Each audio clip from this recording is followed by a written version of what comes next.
Cadê? Agora. Ok. Então, meus queridos, a aula está sendo gravada. Vamos começar o conteúdo da noite de hoje. Vamos falar um pouquinho sobre cinesiologia postural e cinesiologia da marcha. Quando a gente fala em cinesiologia postural, a gente primeiro precisa entender o que é centro de gravidade. É o centro de equilíbrio ou centro de massa. Existem vários termos para a mesma coisa na literatura, tá? Então, também conhecido como centro de massa, é o ponto ao redor do qual a massa e o peso do corpo estão equilibrados em todas as regiões. Existe um ponto no nosso corpo que equilibra todo o peso do nosso corpo, todo o volume do nosso corpo. Esse ponto é conhecido como centro de gravidade ou centro de massa, tá? Centro de equilíbrio também. Existem vários termos, várias nomenclaturas. Então, outro termo equivalente utilizado para o centro de gravidade é centroide de massa. No entanto, na área de cinesiologia e biomecânica, tal termo é menos utilizado quando comparado aos demais. Como as massas dos corpos sobre a Terra são sujeitas às forças gravitacionais, o termo centro de gravidade é aquele que é mais empregado, é aquele que é mais conhecido, é aquele que a gente vai falar ao longo da aula de hoje, certo? Centro de gravidade. Quando a gente fala em postura, em equilíbrio, a gente precisa entender o que é centro de gravidade. Então, o centro de gravidade de um objeto com perfeita assimetria, ou seja, um lado idêntico ao outro, e distribuição homogênea de massa e peso, fica exatamente no meio do objeto.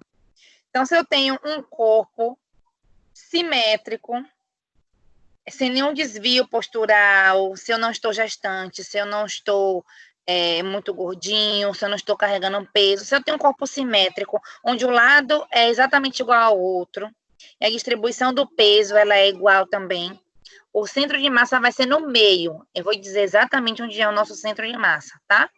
Vai ficar no meio desse objeto ou desse corpo. E pessoas que têm desvio postural também está incluído, Prof? Tem. A gente vai entender como é que esse equilíbrio acontece em quem tem desvio postural, as grávidas também, que vão ter ali uma assimetria por um tempo. Vai haver um deslocamento desse ponto de equilíbrio, desse centro de gravidade nessas pessoas, certo? Então, quando objetos apresentarem as características descritas, o centro se encontrará no local indicado, que é no meio, tá? Entretanto, caso a distribuição de massa do objeto não seja equilibrada, ele se desvia na direção da maior massa apresentada. Por exemplo, a pessoa que tem um desvio postural, o centro ele vai se deslocar para o local onde tem um maior volume, uma maior massa, tá? Justamente para equilibrar o corpo e a pessoa não cair para aquele lado. A grávida, por exemplo, a barriga cresce para frente. Então, o centro de gravidade ele se desloca também para frente. Senão, o que ia acontecer? A grávida ia cair para frente, certo? Então, esse centro ele se desloca de acordo com os ajustes e com as alterações no volume, na posição daquele objeto, daquele corpo, certo? Justamente para manter o equilíbrio postural, tá? Então, a trajetória do centro de gravidade, pessoal entrando aqui. A trajetória do centro de gravidade também recebe grande atenção em diversos esportes. No atletismo, por exemplo, os corredores velocistas, eles tentam manter uma menor oscilação vertical, por isso que eles se curvam, tá? Durante a corrida, para assim obter melhores desempenhos durante a prova. Eles geralmente fazem a prova mais curvados e quando eles passam lá da linha de chegada é que eles levantam e começam a desacelerar, né? Justamente por conta disso. Nas provas de salto nesta modalidade, o salto com vara, salto em altura, salto em distância, salto triplo, saltos todos aí. A grande importância é para a posição do centro de gravidade durante a fase de impulsão e sua altura durante a fase de voo. Vamos entender como é que isso acontece. Observem essa imagem aí no slide. Então, na prova do salto em altura, por exemplo, lá, anos atrás, em 68, o americano Dick apresentou uma forma de saltar que era considerada completamente diferente das demais até então. A forma que ele mostrou de saltar é a que a gente vê hoje em dia. Antigamente, os saltos aconteciam em decúbito ventral, ou seja, de barriga para baixo, de barriga em direção ao solo, como está aí na figura. Então, naquela época, esse rolamento era assim, ventral, com a barriga na direção do solo, tá? Era mais utilizado. Daí ele veio, ó, e mostrou o salto que nós vemos até hoje, de forma dorsal, ou seja, com as costas voltadas para o solo, para a barra e, consequentemente, para o solo, né? Então, no entanto, o atleta americano, o Dick, ele apresentou a técnica que posteriormente seria chamada como Fosbury Flop, a qual consiste a transposição do sarrafo em posição de decúbito dorsal, ou seja, ele passa pelo sarrafo no decúbito dorsal, de costas para a barra e para o solo, tá? Então, essa posição, ela favorece a maior elevação do centro de gravidade, posicionado lá na lombosacra. Lembram que eu falei que quando a gente tem um corpo simétrico, ou seja, os dois lados são iguais, os dois lados têm o mesmo peso, o mesmo volume, não há um desvio postural, não há um membro ou um lado mais pesado ou mais volumoso do que outro, que esse centro de gravidade vai ficar no centro do corpo.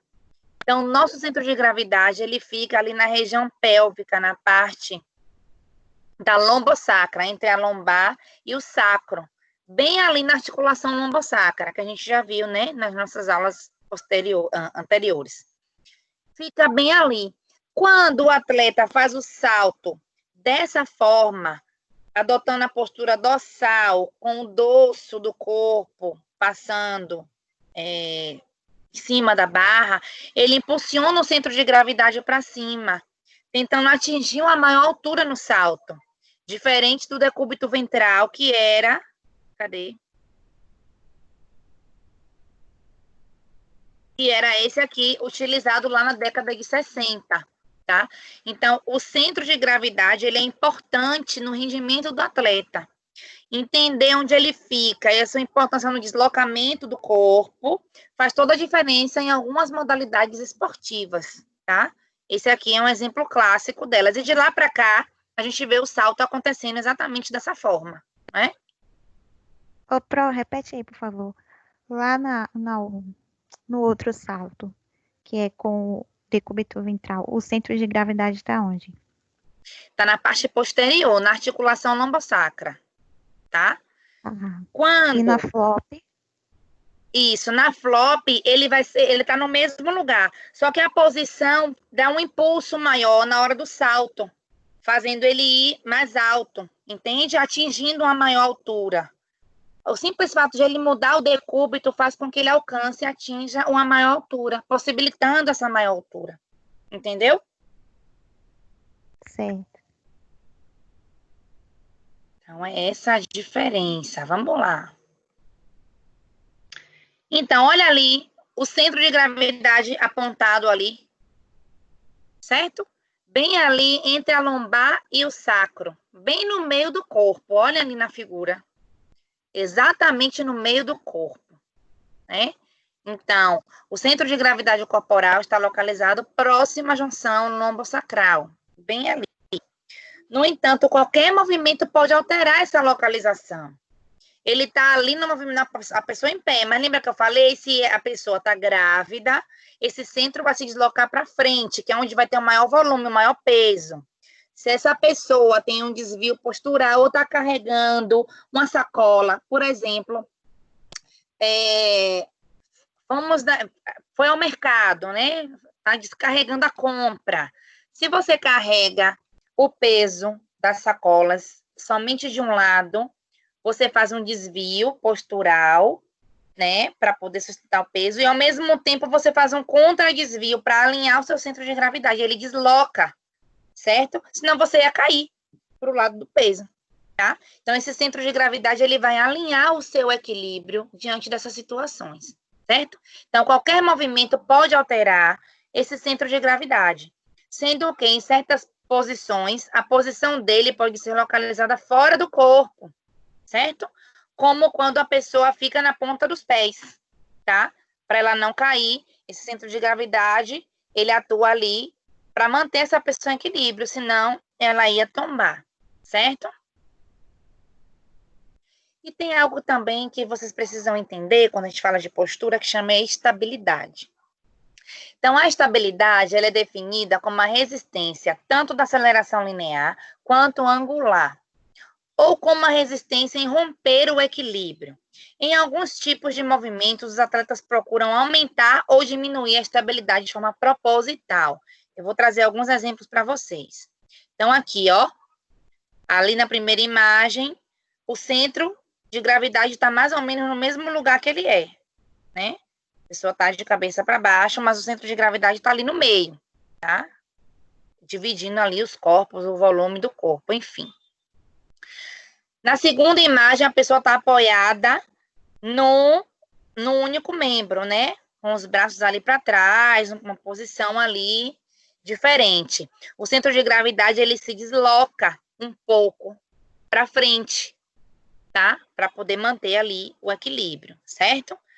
Na segunda imagem, ele tá ali, mais ou menos, na terceira, na verdade, mais ou menos no mesmo lugar da quarta, sendo que na quarta tá um pouco mais para cima, a partir do momento que a pessoa leva os braços ali, tá?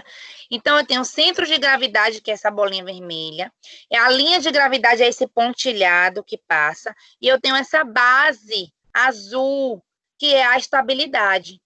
Observe que na segunda imagem, onde a pessoa está apoiada apenas em um membro, eu tenho uma estabilidade menor, certo? Eu tenho uma estabilidade menor. Existem modalidades esportivas que exigem uma estabilidade maior e tem outras que exigem uma estabilidade menor. Vou trazer alguns exemplos para vocês. Aqui, ó. No sumô, por exemplo, a gente observa que os lutadores, eles tendem a ficar com as pernas mais abertas, com a base que a gente chama mais alargada, justamente por conta da estabilidade. Então, no sumô, o praticante, ele sempre vai tentar aumentar a sua estabilidade, fazendo o alargamento da base de apoio, que são suas pernas. Na primeira imagem lá em cima, a imagem, né, do lutador de sumô, com a sua base alargada. Os membros inferiores ali em flexão, e ele está com a base bem alargada, buscando uma maior estabilidade. Obviamente que essa modalidade esportiva exige isso, porque o lutador de sumô é aquele lutador mais gordinho, é aquele lutador que precisa de estabilidade para os movimentos, para os golpes, né, impacto, para impulsionar o movimento do seu corpo contra ali o seu adversário naquele momento, certo? Em contrapartida, na posição de partida, tanto da natação, que está ali na segunda imagem, como do atletismo, que está na última imagem ali embaixo, os atletas, eles diminuem a sua base, eles diminuem a sua estabilidade, as pernas geralmente, os pés estão geralmente juntos, tá? Para acelerar de forma rápida e fácil após o som do tiro de partida, certo? Essa capacidade do indivíduo em controlar a estabilidade, ela é denominada como equilíbrio, certo? Então, existem modalidades esportivas que exigem uma estabilidade maior e tem outras que exigem uma estabilidade menor. Isso vai depender do esporte, vai depender do objetivo daquele esporte, tá? Mas quando a gente fala em postura, é extremamente importante a gente entender esse conceito de estabilidade, certo? Então, aqui. Quando a linha de ação do peso de um corpo se desloca para fora da base de apoio, será criado um torque que produzirá um movimento angular do corpo, rompendo a estabilidade com o centro de gravidade localizado em direção ao solo. Portanto, quanto maior a base de apoio, menor será a probabilidade desse tipo de ocorrência, certo? Então, vamos repetir. Quando a linha de ação do peso de um corpo se desloca para fora da base de apoio, ou seja, numa passada, por exemplo, ou quando tira um membro do solo, de contato com o solo, será criado um torque que produzirá um movimento angular do corpo, rompendo a estabilidade com o centro de gravidade localizado em direção ao solo. Portanto, quanto maior a base de apoio, menor será a probabilidade desse tipo de ocorrência. Menor será a instabilidade, menor será a probabilidade de cursar com desequilíbrio, certo? Observe na figura A, eu tenho ali uma base. Na figura B, eu tenho um pé à frente, outro atrás. Na figura C, eu tenho apenas um pé no solo. Obviamente que houve uma quebra desse equilíbrio por conta dessa estabilidade que está toda apoiada ali naquele único pé, naquele membro, tá? Ali eu tenho 3 apoios na imagem D e na imagem E eu tenho 4 apoios, que é a maior base, né? A base de sustentação em 4 apoios. Então, é mais difícil ainda romper o equilíbrio quando a base ela está mais alargada, quando eu tenho uma base maior, certo? Quanto maior a base, menor a probabilidade de ocorrer a quebra desse equilíbrio. Outro fator apontado por Hall no ano de 2000 se refere à localização horizontal do centro de gravidade, o qual também pode influenciar na estabilidade. Quanto mais próxima a localização horizontal do centro de gravidade estiver do limite da borda da base de sustentação, menor será a força necessária para empurrá-lo para fora desta base, rompendo desta forma o equilíbrio. Então, a altura do centro de gravidade em relação à base de apoio também afeta a estabilidade. Quanto mais alto o posicionamento do centro de gravidade, maior será o torque potencialmente destrutivo quando o corpo sofre um deslocamento angular.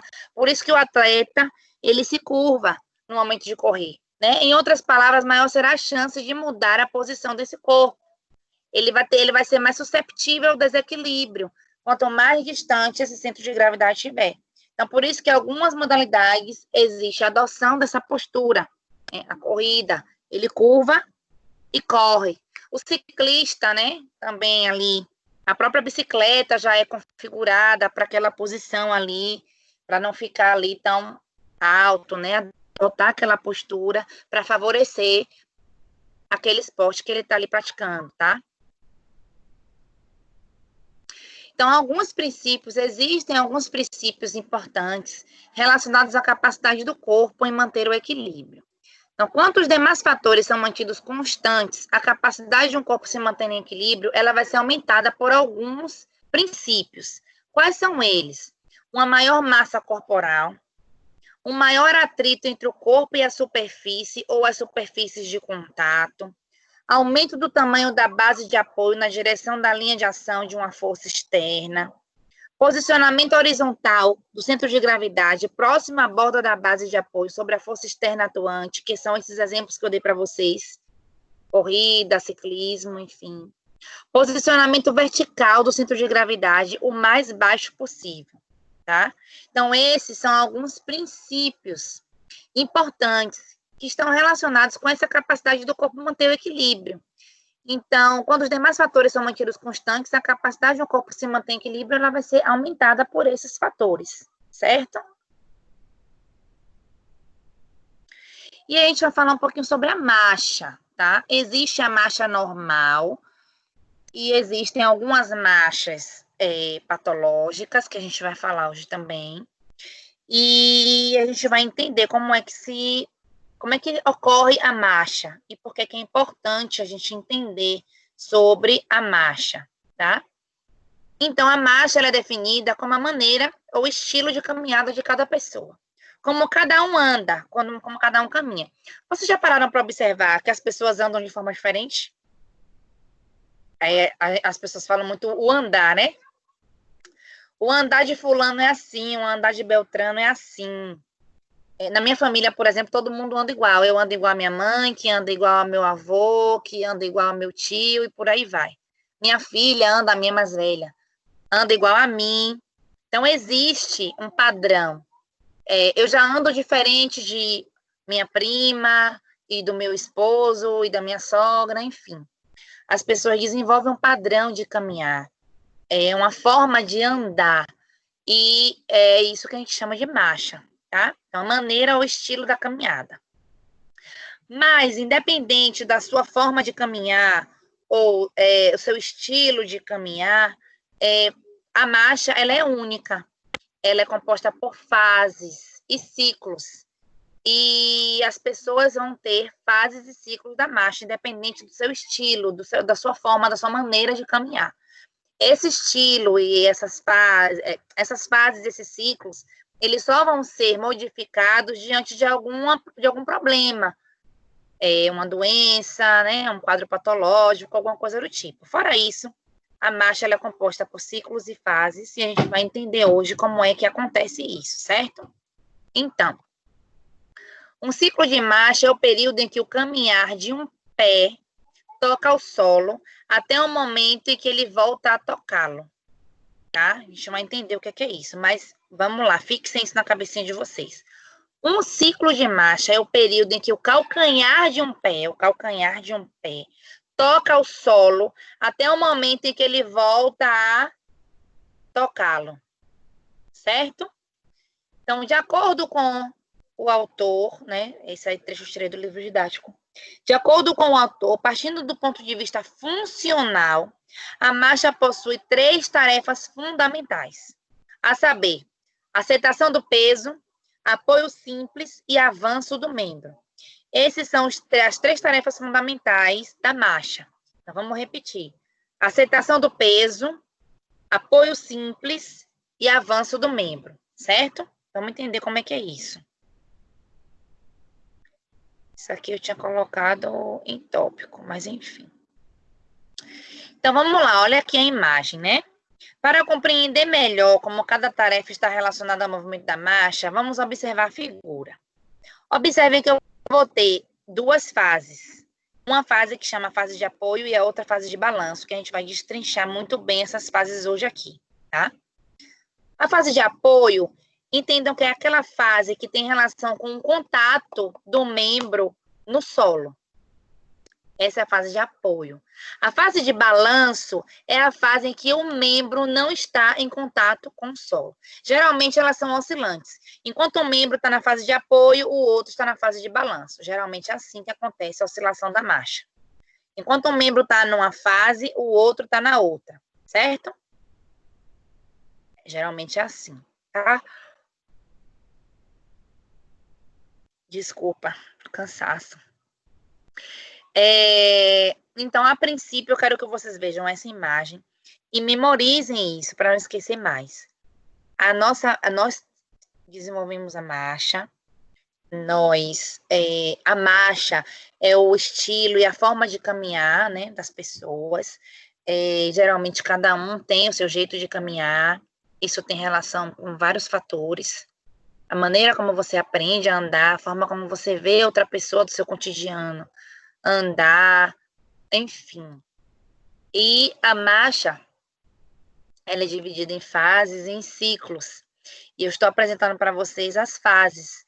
São 2 fases, a fase de apoio e a fase de balanço.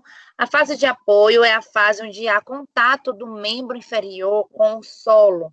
E a fase de balanço é a fase onde há um afastamento daquele membro do solo. Então, a fase tem muito a ver com o que está acontecendo naquele momento. Fase de apoio é a fase onde há contato com o solo, é a fase onde há apoio daquele membro no solo. Fase de balanço é a fase onde aquele membro está um pouco distante do solo e ele vai fazer o balanço para dar aquele passo, certo? Então, essas são as 2 fases e a gente vai entender que essas fases têm subdivisões e nós vamos entender cada uma delas aqui, tá? Então, a marcha, como eu já falei para vocês, ela pode ser definida como a maneira ou estilo de cada pessoa de caminhar, né? O estilo de caminhada. O ciclo da marcha, ele é caracterizado pelo período quando o calcanhar de um pé toca o solo até o momento em que ele volta a tocar o solo, tá? Então, aqui, digamos que é meu pé, aqui é meu calcanhar. Então, quando o meu calcanhar toca o solo, eu vou iniciar, né, o período da marcha. E aí ele vai tocar o solo, ele vai sair do solo para a fase de balanço e depois ele volta para o solo. Então, o meu ciclo da marcha é isso. Do momento que meu calcanhar toca o solo, até o momento que ele volta a tocar o solo, certo? Se vocês levantarem e fizerem um movimento, vocês vão entender melhor ainda, tá? Na prática, a gente vai ver também. Então, a marcha humana, como eu falei para vocês naquele slide da figura, ela é dividida em duas fases, que são a fase de apoio e a fase de balanço, e cada fase dessas vai apresentar subdivisões, como eu tinha falado para vocês. Então, a fase de apoio, ela vai ser composta pelas subdivisões que são contato inicial, resposta à carga, apoio médio e apoio final. Essas são as 4 subdivisões da fase de apoio, tá? A fase de balanço também vai ter 4 subdivisões. Porém, alguns livros, alguns autores não trazem a fase de pré-balanço. Trazem só a fase de balanço inicial, médio e final. Outros já trazem o pré-balanço, o balanço inicial, médio e final, tá? Mas eu trouxe aqui todos para vocês entenderem que existe, mas caso vejam algum livro que não tem essa fase, vocês já sabem por quê. Essa subdivisão, na verdade. Então, a fase de balanço, ela vai ser subdividida em pré-balanço, balanço inicial, balanço médio e balanço final. Ok? Vamos lá, vamos entender. Então, aqui, começando pela fase de apoio. Eu falei para vocês que a fase de apoio é aquela fase onde há contato do membro com o solo. Não foi isso? Então, eu vou ter contato do membro com o solo, né? Então, gente, só um minutinho, só um instantinho. 1 minuto mesmo.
Pronto, gente, voltei.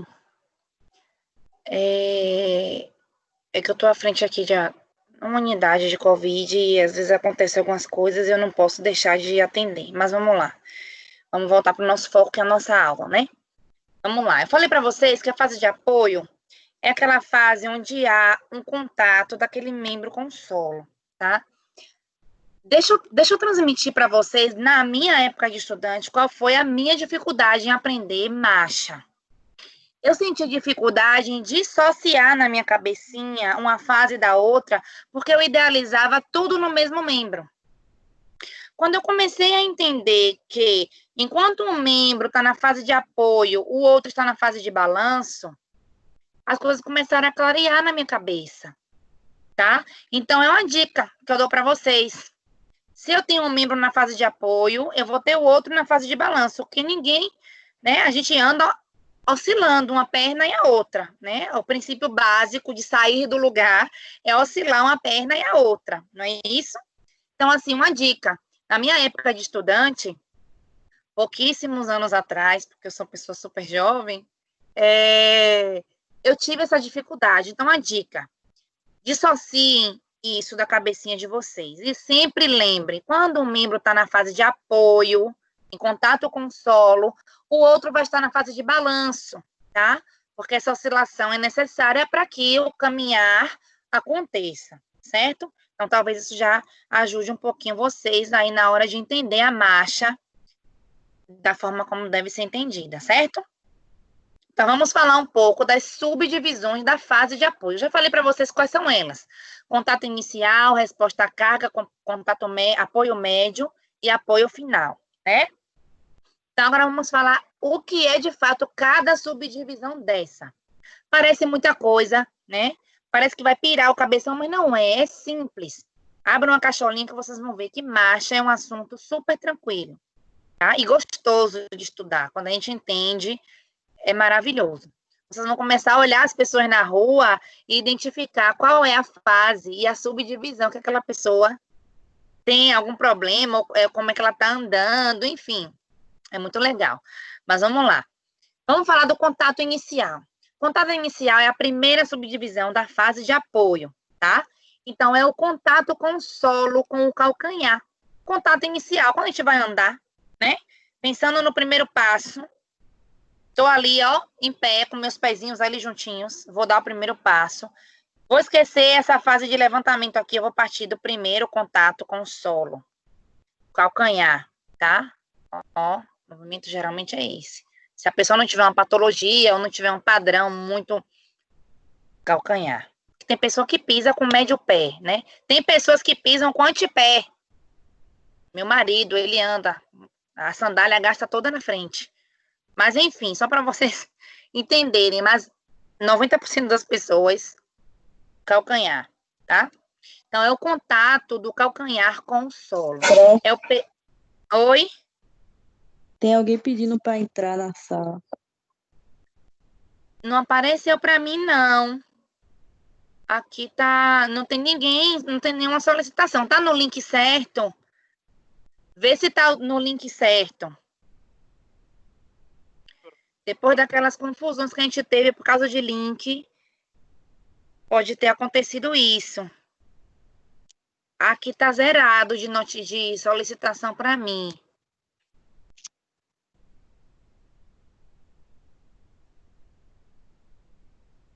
Eu vou seguir, então. Pede para sair do aplicativo e voltar.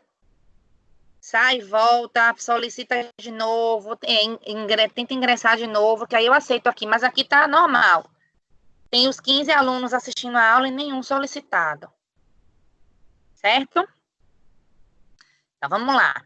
Okay. É o período caracterizado por um apoio duplo, né? Tem lá os dois calcanhares no chão, né? Ali o calcanhar, aquele contato ali, inicial.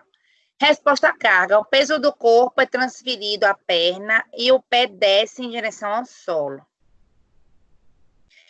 Apoio médio, a continuidade da fase de apoio. O centro de massa do corpo se move diretamente sobre o pé. O centro de massa do corpo, ó, apoio médio, se move diretamente sobre o pé. E o apoio final, o calcanhar sobe e as pernas avançam sobre o antepé. É porque eu estou mostrando minha mão como se fosse o pé, mas acho que vocês estão conseguindo entender, né? Ó, o calcanhar sobe, tá? E as pernas, aqui, ó, as pernas avançam sobre o antepé. E o tronco se move sobre o membro de sustentação que se apresenta em extensão. A perna está em extensão, tá? Então, essas são as subdivisões da fase de apoio. Fase de apoio. E aí, a gente vem para a fase de balanço. Na fase de balanço, eu vou ter as subdivisões, que eu falei para vocês que também são 4. Eu vou ter a fase de pré-balanço, balanço inicial, balanço médio e balanço final. Na fase de pré-balanço, o contato com o solo em direção à cabeça dos metatarsais. pré-balanço, os metatarsais estão aqui, né? Então, o contato com o solo é em direção aos metatarsais, tá?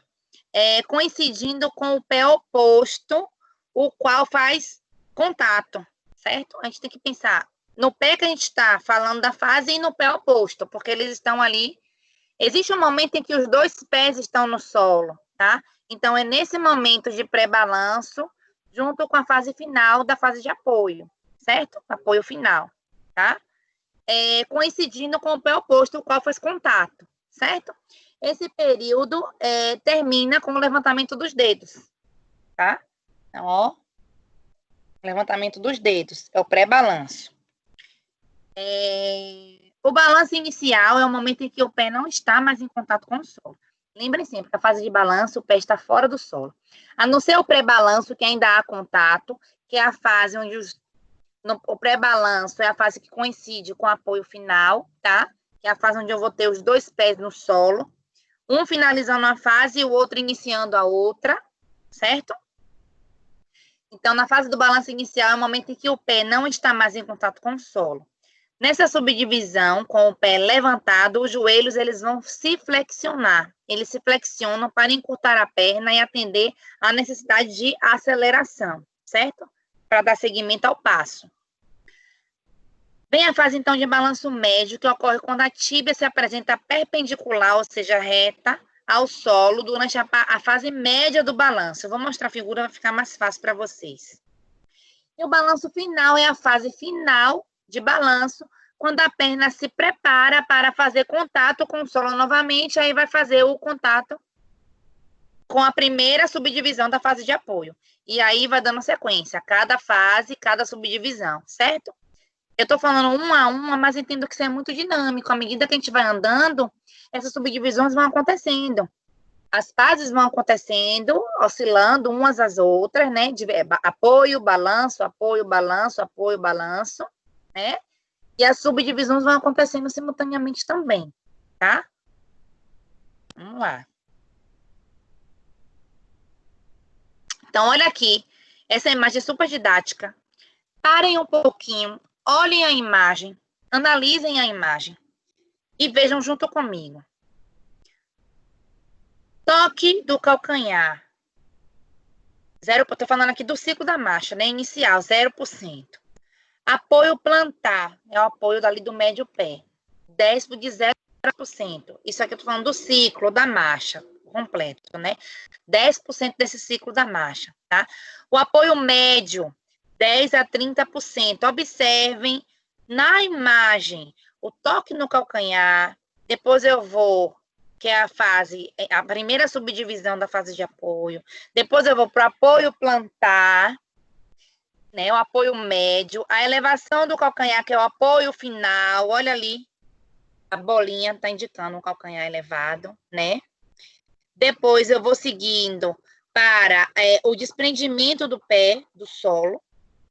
Depois eu vou para a fase de aceleração, que representa 70% do ciclo total da marcha. Balanço médio, 85% desse ciclo. Desaceleração, 85% a 100%.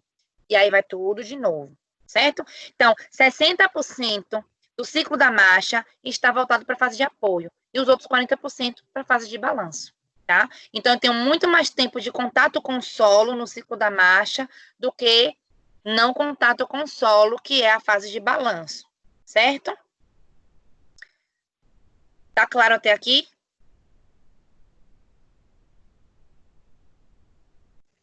Tá. Oi.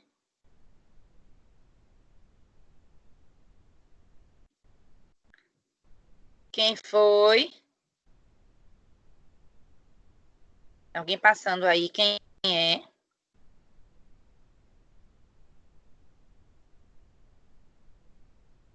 Voltei aqui. Tranquilo, então vou seguir, tá? Existem características do movimento da marcha, certo? Algumas características espaciais podem ser verificadas no marchar, no caminhar. São elas o tamanho do passo, o comprimento da passada e a largura do passo. São três coisas diferentes. Tamanho do passo é uma coisa, comprimento da passada é outra coisa e largura do passo é outra coisa. Vamos entender. Então, vamos lá. O comprimento do passo, ele pode ser definido como a distância entre o contato inicial do pé com o contato inicial do pé oposto. Meu pé está aqui e o outro aqui. Se vocês conseguem ver. Eu fico tentando fazer malabarismo para vocês entenderem.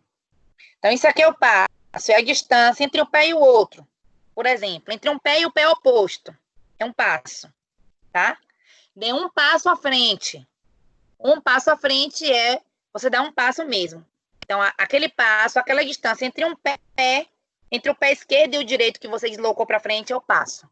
Comprimento do passo, na verdade, tá?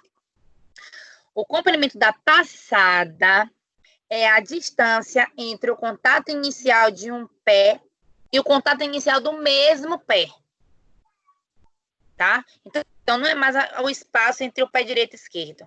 É a distância que o pé esquerdo percorreu dele para ele mesmo, tá? A distância entre o contato inicial de um pé e o contato inicial daquele mesmo pé.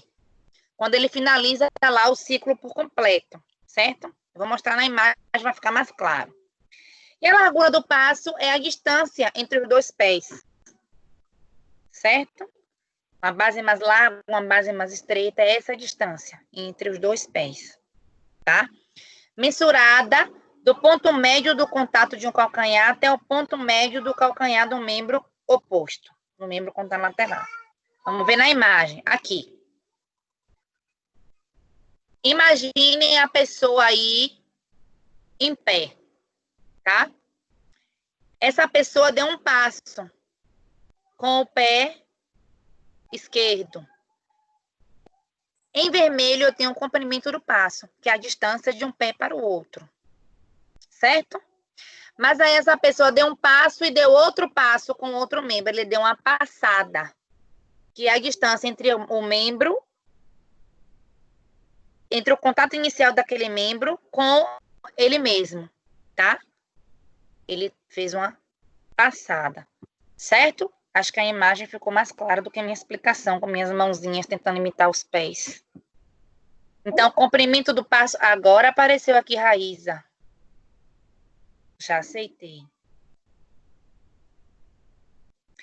Então, comprimento do passo, largura do passo. Olha ali, aqui a distância entre um pé e o outro. E o comprimento da passada, tá? Tem muito, viu?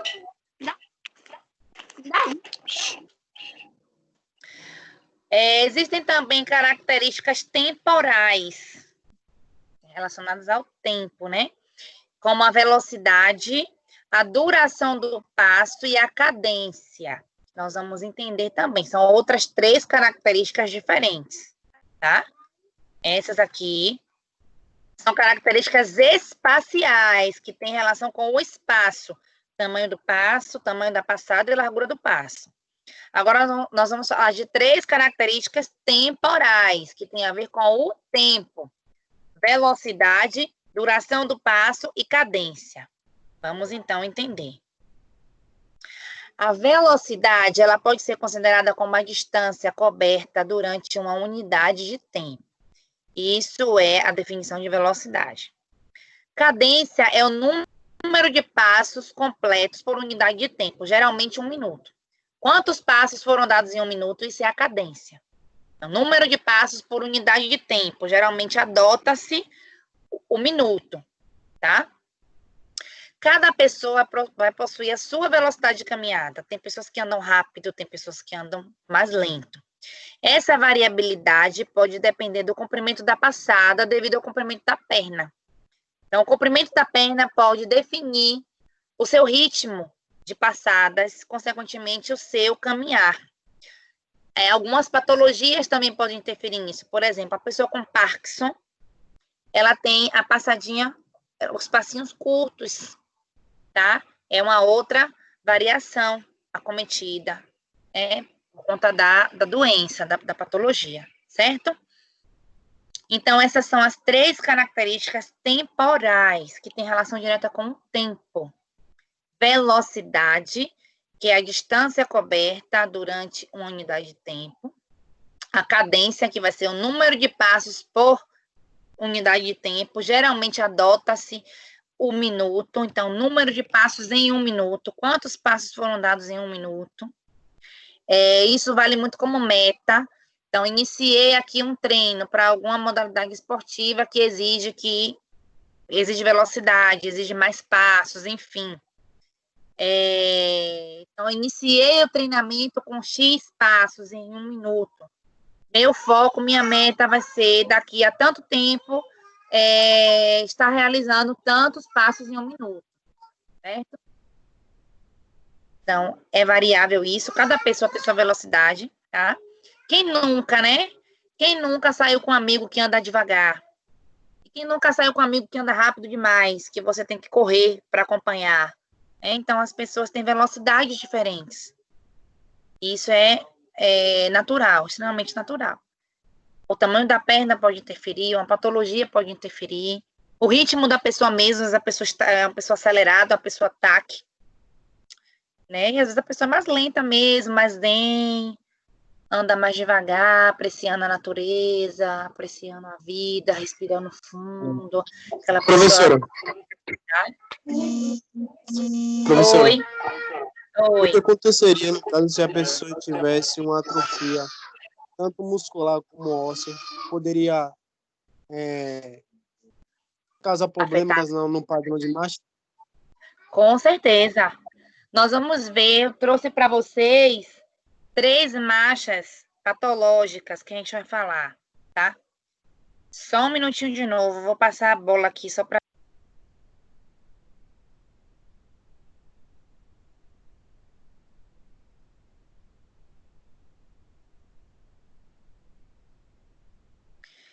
Então, eu trouxe para vocês na aula de hoje 3 marchas patológicas, justamente para mostrar para vocês que pessoas com algum grau de hipotrofia pode ter um desempenho ruim de marcha, um desempenho mais lento, um desempenho diferente. Retorne aqui, por favor, para ver se é algo de lá, se é algo importante lá. Olha aí, por favor. Eu trouxe 3 marchas para que vocês possam entender isso, que se eu tenho um comprometimento ortopédico, neurológico, ou qualquer comprometimento que tenha uma relação direta com a marcha, eu vou ter uma marcha diferente, tá? Foi ligação. Foi de WhatsApp.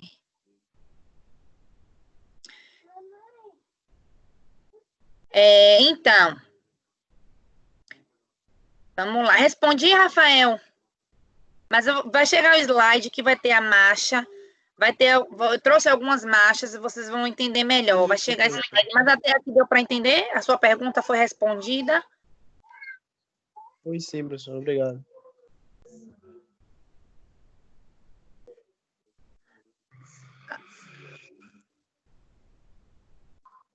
Covid positivo de jeito nenhum. Respondeu, Rafael? Respondeu sim, professor. Obrigado. Nada. Vamos chegar no slide, você vai entender melhor ainda quando chegar lá na parte das patologias das marchas com alterações. Tranquilo. Então tá, vamos lá. As mudanças a serem realizadas na velocidade da marcha são feitas alterando-se o comprimento da passada ou a cadência, tá? Então, a velocidade da marcha, ela vai depender do comprimento da passada. Tem pessoas que têm a passada, né, considerável, uma passada maior, tá? Ou a cadência. Às vezes a pessoa não tem uma passada tão ampla, mas ela desenvolve um número de passos em 1 minuto grande, né? Então, assim, se colocar aquelas 2 pessoas para andarem lado a lado, elas vão acabar desenvolvendo a mesma velocidade. Uma porque tem uma passada mais ampla e a outra porque realiza mais passos em uma unidade de tempo, certo? Então, as mudanças a serem realizadas na velocidade da caminhada, elas vão ser feitas ou alterando o comprimento, para você andar mais rápido, ou você aumenta o comprimento da sua passada, ou você aumenta o ritmo, a cadência, o número de passos em 1 minuto, certo? O aumento da velocidade resulta na diminuição da duração de todas as fases do componente do ciclo da marcha. Balanço, apoio, apoio duplo, sendo que a fase de apoio duplo diminui até zero e a fase de balanço diminui o mínimo. Então, no ato de marchar, os membros superiores eles também vão se mover. Vamos falar agora de algumas articulações que estão envolvidas no processo de andar. Vocês já pararam para se perguntar por que a gente move os braços quando anda? A gente anda com as pernas, né? Por que a gente move o braço? Tem uma razão para isso? Tem gente que move até demais, né? Chega na marra, né? Você vê? Mexe mais o braço do que a perna para andar, né? Mas, enfim, existe um motivo pelo qual a gente movimenta o braço. Vamos entender. Os membros superiores, eles se movem para frente e para trás durante o movimento. Rafaela. A velocidade dos segmentos varia, sendo que se apresenta mais rápida durante o momento de duplo apoio e mais lenta no momento de balanço. A gente movimenta o braço, geralmente, de forma contralateral ao membro, né? O membro movimenta, a gente vai movimentando, o membro inferior vai movimentando e o superior vai ali acompanhando, para facilitar o equilíbrio nesse deslocamento para frente, tá? Então, o equilíbrio dinâmico, tá? A gente já falou de estabilidade, falou de centro de gravidade, mas o equilíbrio dinâmico, que é aquele que a gente precisa para caminhar, para correr, a gente faz esse movimento, que é um movimento de cintura escapular, associado com o movimento de cintura pélvica, quando a gente está andando, certo? Para poder equilibrar os movimentos. A gente andar de forma harmoniosa, tá? A gente até consegue andar com o braço sem mover, mas não vai ser um andar tão harmonioso quanto, certo? E aí tem aquela galera que manda brasa, ó, para andar, para poder dar uma marra, não sei, enfim, certo? Trouxe aí a imagem para vocês verem bem aí o movimento dos braços junto com o movimento das pernas nas respectivas fases da marcha. Falando um pouco falando membro superior, agora vamos falar um pouco de membro inferior, as questões articulares envolvidas com a marcha, tá? Aprendemos sobre quadril, joelho, tornozelo e pé, não foi? Então, vamos falar um pouquinho deles na marcha, tá? Então, aqui eu vou trazer. O quadril, ele tende a flexionar e estender durante o ciclo da marcha, né? O quadril, ele vai flexionar e vai estender. Vai depender da fase. Na verdade, nas duas fases vai acontecer isso. Flexão e extensão do quadril, certo? O limite da flexão desta articulação, quadril, é alcançado próximo à metade na fase de balanço. E o seu pico de extensão ocorre pouco antes do final da fase de apoio. Final da fase de apoio, o quadril vai estar em extensão, né? O quadril vai estar em extensão. E ele vai alcançar o seu pico de extensão no final dessa fase de apoio, certo? Deixa eu voltar aqui a imagem para vocês verem. Olha lá, na primeira imagem, eu tenho ali o final, o apoio final, tá vendo? O pé, na primeira imagem lá, o pé tá quase saindo do solo, a primeira lá, sem ser a perna que tá pintada, a perna que não está pintada, tá? Observem que o quadril, ele está alcançando o seu pico de extensão, certo? Nesse momento, tá? O joelho apresenta uma rápida extensão ao final da fase de balanço. A extensão realizada é geralmente passiva, tá? Balanço, vamos ver.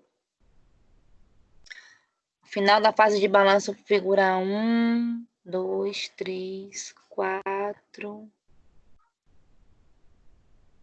6. A última figura, que também é a primeira, aqui está pintadinha. A extensão passiva do joelho. É porque foi acompanhando a fase do balanço aqui, tá?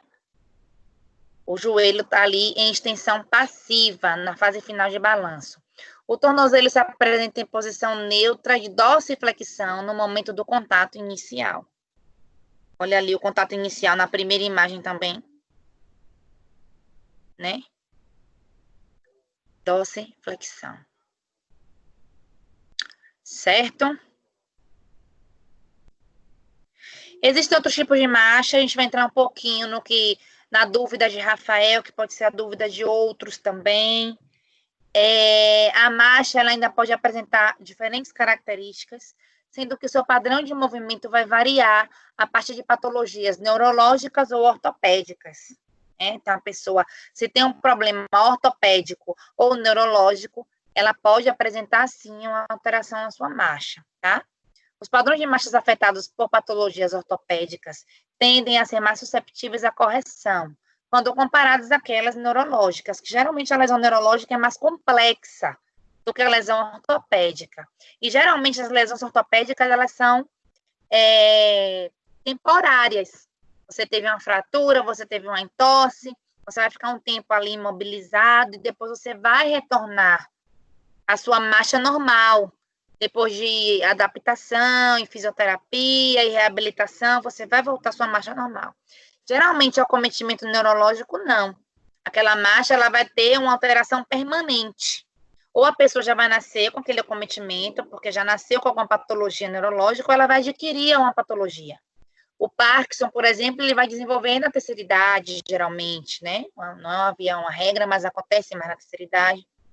Os idosos. O AVC, a pessoa fica com o lado do corpo esquecido. Dependendo do grau daquele acometimento, daquele AVC, ou ela não vai andar mais, ou ela vai andar com algum acometimento, vai ter uma marcha acometida, tá? Então, vou mostrar para vocês agora algumas dessas marchas. Temos a marcha neurológica, que eu vou mostrar, temos a marcha táxica e temos a marcha ortopédica. Vamos conhecer elas. A marcha neurológica, esse autor traz aqui como exemplo uma marcha da paralisia cerebral. Ele traz que indivíduos com paralisia cerebral apresentam diferenças na marcha. Alguns nem chegam a desenvolver a marcha. Aqueles pacientes, aquelas pessoas mais acometidas, algumas não chegam a desenvolver a marcha. Outras desenvolvem a marcha, mas vão desenvolver a marcha com alguma alteração. Tá? É dessas que desenvolvem a marcha com alguma alteração que esse autor vem tratando. Então, eles vão apresentar diferenças na marcha relacionadas à amplitude, ao sequenciamento e ao faseamento da atividade muscular.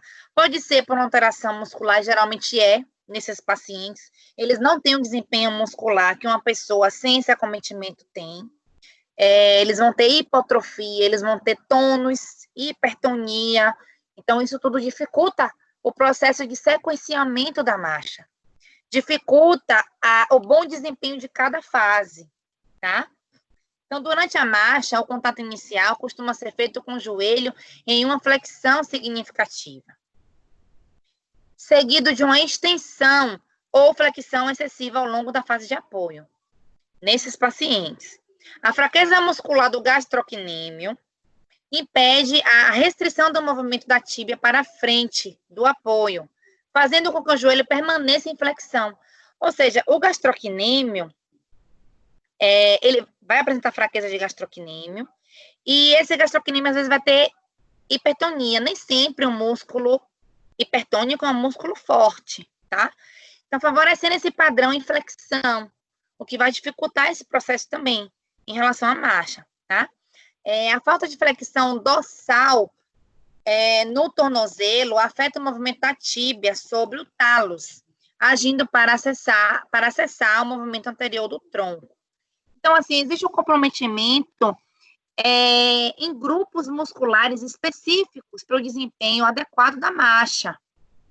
Se eu não tenho um bom desempenho nesses grupos musculares que vão favorecer movimentos que desempenham uma boa fase de apoio e de balanço, eu vou ter uma marcha comprometida. Às vezes, uma marcha com padrões diferentes. Às vezes, a gente vê na rua uma pessoa que até deformou ali uma parte do seu membro, um pé. Às vezes, a gente vê na rua, né?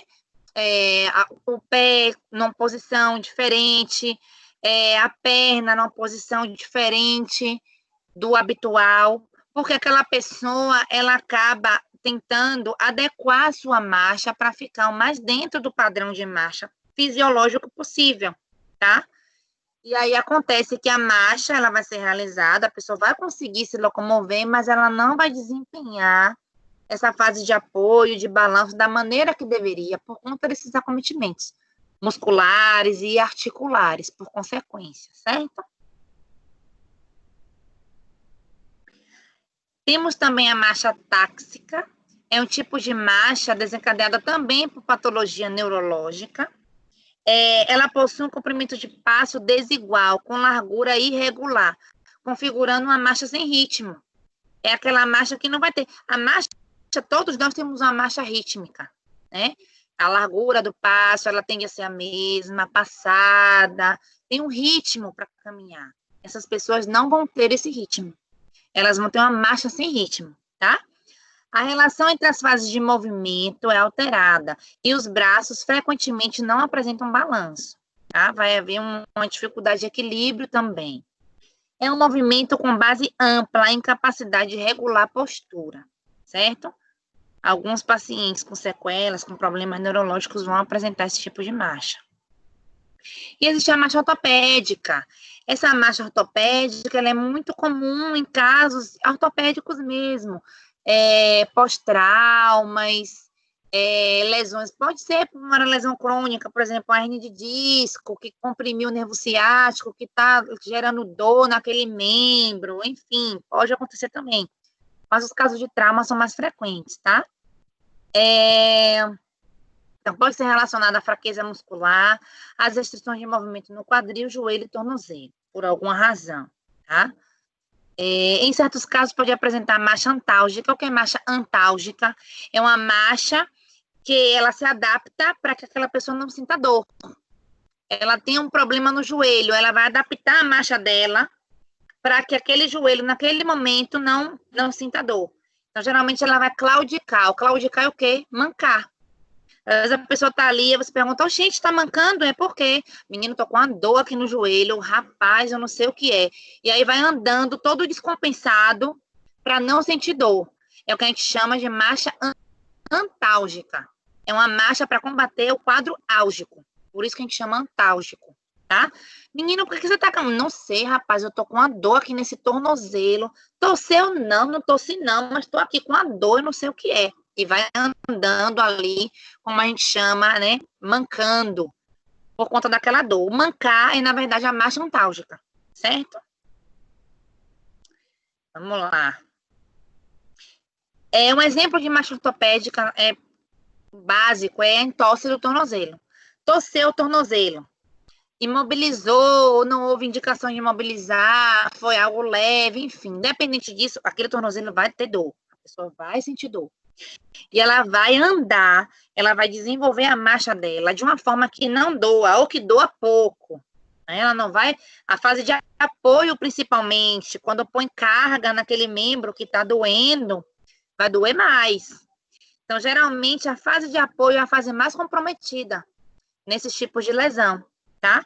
Ele vai só tocar no solo, por conta da dor, e aí ele vai, ó, claudicando e mancando e realizando essa marcha antálgica, tá? Após a lesão, a flexão dorsal do tornozelo é um movimento que poderá ser mais afetado, acarretando no maior desvio da marcha durante o apoio médio, que é justamente isso que eu falei para vocês, a fase de apoio e o apoio médio, que é quando eu vou ter ali o maior peso do corpo sobre o pé, né? E aí, nesse movimento de flexão dorsal, que é quando ocorre a flexão dorsal, né, nessa fase de apoio médio, é onde vai haver essa descarga, esse peso e a dor. E aí é nessa fase que vai haver um comprometimento. Então, quando as pessoas estão sentindo dor por entorse, por exemplo, elas tendem a dar um toquinho no solo e continuar. Então, aquele mancar que só trisca no solo e vai, né? Aquela marcha vai ficar ali comprometida desse jeito, parecendo uma doida querendo fazer a simulação para vocês entenderem, mas faz parte do processo.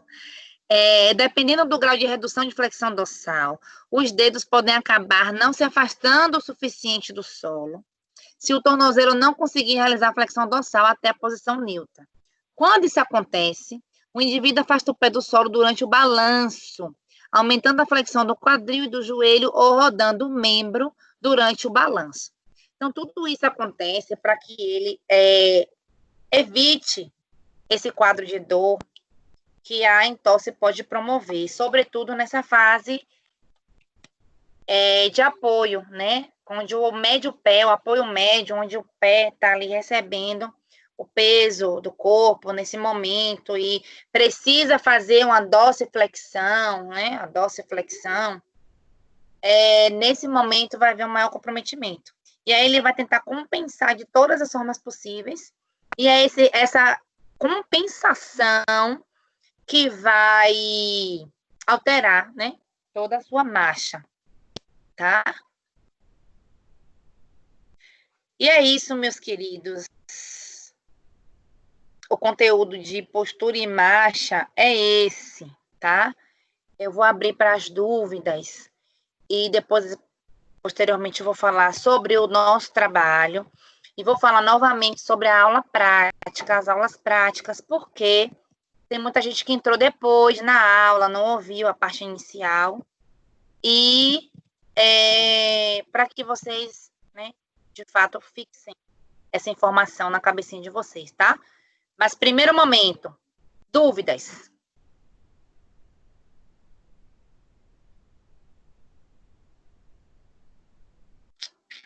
Não?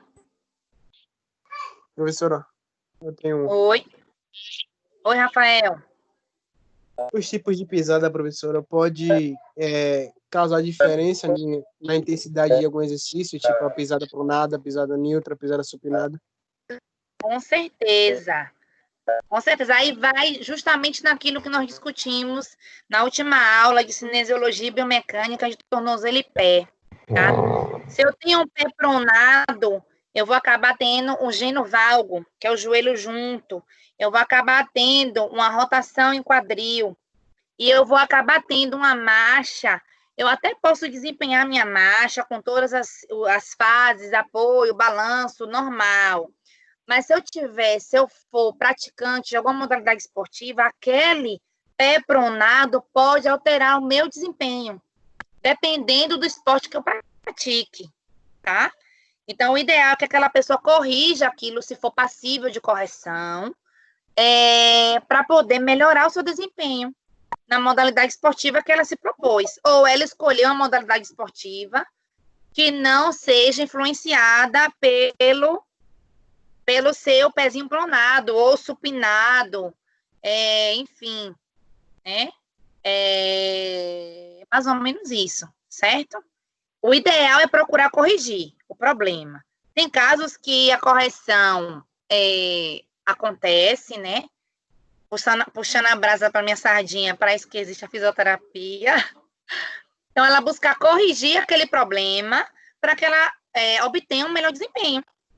Tá? Mas, por outro lado, existem casos em que aquele problema não vai alterar em nada. Eu trago o exemplo para vocês de Garrincha, né? Garrincha tinha um geno varo, era aquela perninha de alicate, e ele foi o cara dos caras do futebol, né? Um jogador renomado aí no futebol, né? Mas, assim, tem casos e casos. Para o que ele fazia, aquele problema não interferia. Mas existem casos que precisam ser corrigidos para que o desempenho seja melhor. Entende? Respondeu? Respondeu sim, professor. Obrigado. Por nada. Mais dúvidas? Professora, a senhora vai pegar as unidades do ABA? Vou pegar as unidades, mas eu vou fazer melhor. Eu ia pegar as unidades online, como eu fiz com 2, 3 turmas. Mas o que é que acontece? Alguns alunos acabavam tendo dificuldade em compartilhar a tela, demorava muito. A gente pode fazer se vocês quiserem, mas eu tenho uma outra sugestão. Ainda existe o grupo, não existe? Vocês têm o grupo de vocês, não é? Mandem no grupo, eu justamente ia falar sobre isso, que eu vou tentar lançar essa nota hoje ainda. Mandem no grupo. E Márcio manda para mim. Márcio tá aqui? Tá, tô vendo ele aqui. Claro. Pode ser, Márcio. Pode Você, ser.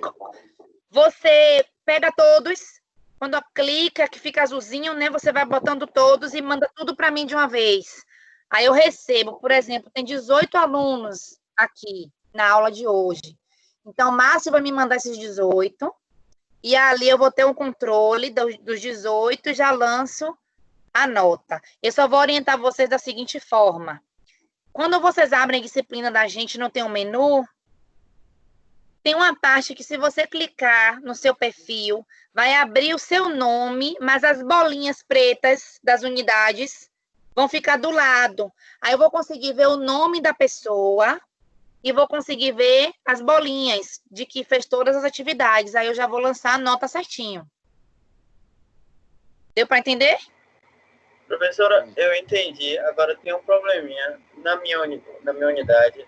Como a senhora colocou prova tanto naquele aplicativo quanto aqui no Lava, e eu no dia não estava conseguindo entrar no portal.